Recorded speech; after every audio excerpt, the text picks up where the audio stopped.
সুপ্রিয় শিক্ষার্থীরা, এ to Z academy চ্যানেলের পক্ষ থেকে তোমাদেরকে স্বাগতম। আজকের এই পর্বে পঞ্চম শ্রেণীর বিজ্ঞান বিষয়ের 4 পৃষ্ঠা থেকে আলোচনা করব।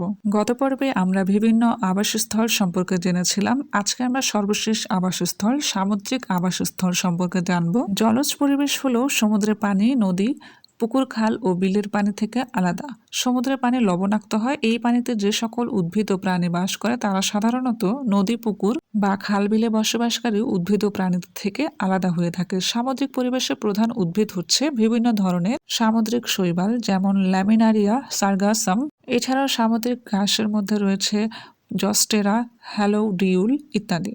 সামুদ্রিক প্রাণীগুলোর মধ্যে আছে তিমি, ডলফিন, অক্টোপাস, হাঙ্গর, লাল কাঁকড়া, তারা মাছ, জেলিফিশ সহ অসংখ্য প্রজাতির মাছ। সমুদ্রের লোনা পানির মাছের মধ্যে প্রধান হলো রূপচাঁদা, লৈট্ট, লাক্ষা, কোরাল, স্যামন, টুনা, ইলিশ ইত্যাদি। এরপর হলো জলাভূমি। কিছু কিছু নিচু এলাকা বছরের বেশিরভাগ সময় জলমগ্ন থাকে, অর্থাৎ জলায় ভরা থাকে, আর বাকি সময় শুষ্ক থাকে। এদের বলা হয় জলাভূমি। এসব এলাকায় ঋতু অনুযায়ী উদ্ভিদ ও প্রাণীর উপস্থিতি ভিন্ন ভিন্ন হয়। বাংলাদেশের হাওর, বাওর এই ধরনের জলাভূমি। আবার এই ধরনের জলাভূমি স্বাদু পানির হতে পারে, যেমন রাতারগুল, হাকালুকি হাওর এই ধরনের জলাভূমি। আবার নোনা পানির জলাভূমিও হয়, যেমন সুন্দরবন। পানির গভীরতার সাথে সাথে এখানে জীব বৈচিত্র্যের পরিবর্তন হয়। এখানকার বিশেষ উদ্ভিদ হলো কলমি, হেলেঞ্চা, হিজল, করচ, বরুণ ইত্যাদি। এই পরিবেশে বিভিন্ন ধরনের প্রাণী যেমন মাছ, সাপ, ব্যাঙ এবং জলচর পাখি দেখা যায়। এরপর আমরা জানবো জীবের অভিযোজন কি। নির্দিষ্ট বাসস্থানের বা পরিবেশের সাথে জীবের খাপ খাইয়ে বেঁচে থাকার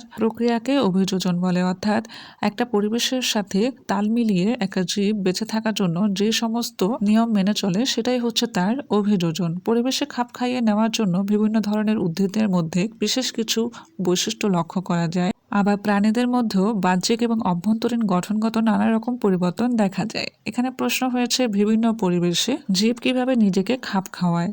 এখানে আমাদের যা যা লাগবে কচুরিপানা, আর একটা হচ্ছে মুরগি ও হাঁসের পায়ের চিত্র। এখানে যা করতে হবে তা হলো, 1 নম্বরে বলা হয়েছে কচুরিপানা এক ধরনের জলজ উদ্ভিদ, এরা পানিতে ভেসে থাকে।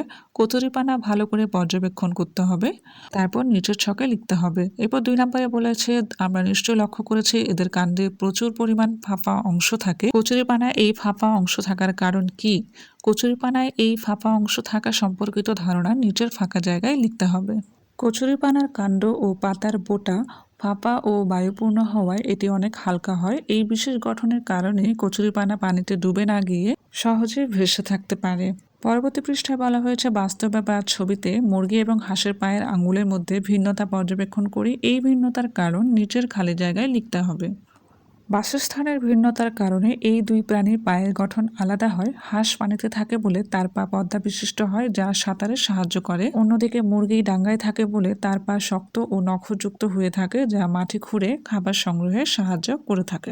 এই ছিল আজকের পর্ব। পরবর্তী ভিডিওগুলো পেতে আমার চ্যানেলটি সাবস্ক্রাইব করুন। ধন্যবাদ।